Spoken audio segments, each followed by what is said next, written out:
ধরো তুমি একজনকে খুব ভালোবাসো, তোমার মনে হয় তুমি তাকে নিজের জীবনের চাইতেও বেশি ভালোবাসো, তবে সে তোমাকে চায় না, তোমার কাছে সে থাকতে পারবে না। তাহলে কি করবে? তাহলে জয় বাংলা বলে শালার পাশায় একটা লাথি মেরে শালাকে বিদায় করে দেবই। যে তোকে চায় না তার পেছনে কুকুরের মতো ঘুরে নিজেকে সস্তা বানানোর কোনো মানে হয়?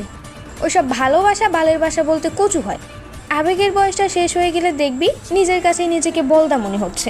আরে ভাই চিল, ওই একটা মানুষ তোর জীবনে না থাকলেও তুই মরবি না। কারণ ভাই, মানুষ বাসে অক্সিজেন নিয়ে, কোনো আবালকে নিয়ে না।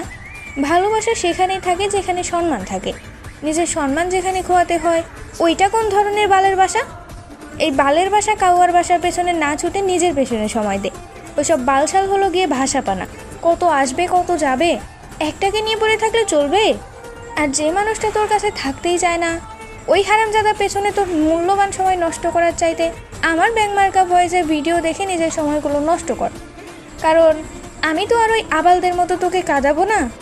তো যাই হোক, জয় বাংলা, আমি গেলাম গা।